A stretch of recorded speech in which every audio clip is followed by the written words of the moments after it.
Bismillahirrahmanirrahim. Assalamualaikum warahmatullahi wabarakatuh. Syukur alhamdulillah kita bisa berjumpa lagi di channel ini. Sholawat dan salam semoga selalu tercurahkan kepada junjungan kita Nabi besar Muhammad SAW. Allahumma sholli ala sayyidina Muhammad wa ala ali sayyidina Muhammad. Harapan dan doa saya untuk saudaraku semua yang menonton video ini, semoga saudaraku semua selalu diberikan kesehatan oleh Allah, dimudahkan segala urusannya, dilapangkan rezekinya, diampuni segala dosanya. Amin ya rabbal alamin. Sahabat beriman yang dirahmati Allah, banyak sekali riwayat yang menyebutkan tentang sakitnya proses dicabut nyawa atau sakaratul maut yang akan dialami oleh setiap manusia. Bahkan ada sebuah riwayat yang menyebutkan bahwa sakaratul maut itu sama seperti terkena sabetan 300 pedang. Hal ini kemudian akan memunculkan pertanyaan di benak kita. Jika sakaratul maut itu menyakitkan, tapi mengapa orang yang ketika sakaratul maut tidak bersuara atau menjerit kesakitan? Apa yang sebenarnya terjadi pada setiap orang itu? Sahabat beriman yang dirahmati Allah, dalam kitab At-Tazkirah karya Imam Qurtubi dijelaskan bahwa sejatinya orang yang sedang mengalami sakaratul maut merasakan sakit yang amat dahsyat. Apalagi ketika malaikat maut mengumpulkan roh pada bagian dada lalu mencabutnya pada bagian tersebut, maka orang itu sama sekali tak akan mengeluarkan suara meski merasakan sakit yang amat dahsyat. Ibaratnya seperti orang yang terkena pukulan di dada, maka untuk sementara waktu orang yang terkena pukul di dada tidak akan sanggup berkata apapun. Ini berbeda dengan orang yang dipukul pada bagian anggota tubuh yang lain, maka dia masih dapat berkata-kata. Bahwa perkara yang besar yakni sakaratul maut benar-benar telah menyempitkan dada orang yang akan meninggal karena jiwa atau roh yang berkumpul di dalam dada. Tidakkah engkau melihat bahwa seseorang ketika mendapatkan pukulan di dadanya, maka dia tercengang, tak bisa berkata atau bersuara apapun. Maka kamu melihatnya, orang yang dipukul dadanya tersebut tidak sanggup untuk berbicara. Dan setiap penikam akan memilih menikam bagian yang bersuara agar terdengar rintihan kesakitan dari korbannya. Kecuali menikam di bagian dada, maka korbannya akan mati tanpa mengeluarkan suara. Lebih lanjut, dalam kitab At-Tazkirah dijelaskan bahwa ketika seseorang mengalami sakaratul maut, maka energi panas dalam dirinya perlahan menghilang, sehingga orang tersebut pun tak mampu untuk mengeluarkan suara. Dalam keadaan itu, sejatinya malaikat maut menombak orang tersebut pada bagian dadanya, sehingga keluar roh dari jasad. Lalu malaikat maut membawanya kepada malaikat Zabaniyah. Dan ada pun rahasia lainnya tentang mengapa orang yang sakaratul maut tidak terdengar menjerit-jerit, yaitu suara sejatinya berasal dari energi panas alami. Dan apabila energi itu lenyap, maka menjadi dingin karena kehilangan energi panas. Maka pada saat itu, beberapa dari mereka, orang yang sakaratul maut, ada yang ditombak oleh malaikat maut dengan tombak beracun dari api hingga terlempar rohnya. Maka malaikat mengambil roh itu dan kemudian menyerahkan ke malaikat Zabaniyah.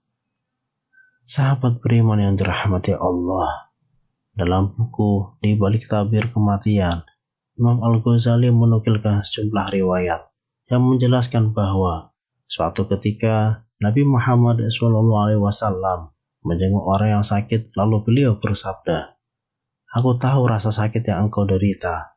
Tidak ada urat yang tak merasakan rasa sakit saat kematian datang." Riwayat ini menjelaskan kepada kita bahwa rasa sakit saat sakaratul maut menjelang kematian sangatlah menyakitkan.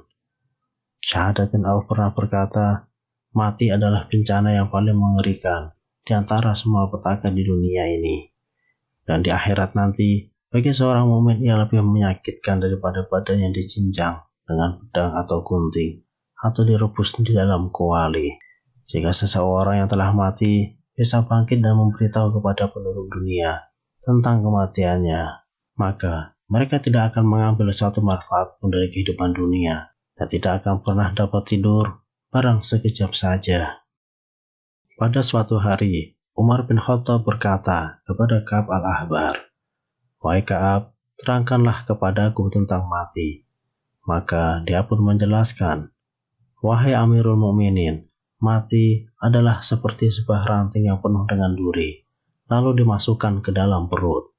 Setiap duri tertancap pada kulit yang ada. Setelah itu, seorang laki-laki kuat menariknya dengan paksa. Maka diambillah darinya apa yang dapat diambil, dan tertinggal pada apa yang tidak dapat diambil." Sakaratul maut ternyata tidak hanya dirasakan oleh orang biasa saja. Ternyata para nabi pun merasakan pedihnya saat sakaratul maut. Dalam suatu riwayat dikisahkan bahwa pada saat ajal telah datang dan akan menjemput Nabi Muhammad SAW, di dekat beliau terdapat air.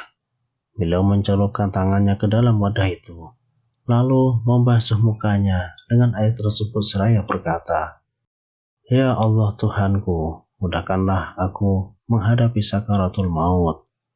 Sayyidah Fatimah radhiyallahu anhu berkata saat itu, "Wahai ayahku, betapa hebat rasa sakit yang kau rasakan." Kemudian beliau bersabda, "Tetapi tak akan ada lagi kesusahan atas ayahmu setelah ini." Hal seperti ini juga pernah dirasakan oleh Nabi Ibrahim alaihissalam. Ketika ajalnya tiba, Allah SWT berfirman kepada beliau, "Wahai Khalilku, bagaimana kau merasakan kematian?" Beliau menjawab, "Seperti kait besi panas yang berulang-ulang dimasukkan dan ditarik pada kain-kain yang basah." Allah berfirman, "Sebenarnya aku telah memudahkan kematian bagimu." Sambutan hangat malaikat maut saat hendak mencabut nyawa orang mukmin. Orang-orang yang beriman, yang menjadi kekasih Allah, dan yang banyak melakukan amal-amal soleh selama hidup di dunia, sangat dihormati oleh malaikat maut. Bahkan ketika mereka meninggal, malaikat maut akan menyambut mereka dengan memberikan salam. Sebagaimana Imam Qurtubi dalam kitab At-Tazkirah memiliki sejumlah riwayat yang menegaskan tentang sambutan hangat malaikat maut kepada orang-orang mukmin ketika meninggal. Diriwayatkan dari Ibnu Mubarak, dia berkata, apabila seorang mukmin akan meninggal dunia, maka malaikat maut akan mendatanginya sambil berkata, "Assalamualaikum ya wali Allah, Allah yaqra'u alaikas salam." Keselamatan atasmu wahai kekasih Allah, Allah memberikan salam padamu.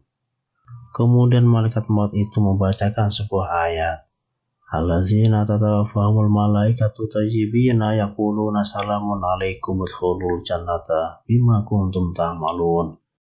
Yaitu orang yang ketika diwafatkan oleh para malaikat dalam keadaan baik, mereka para malaikat mengatakan kepada mereka, "Salamun alaikum, masuklah ke dalam surga karena apa yang telah kamu kerjakan."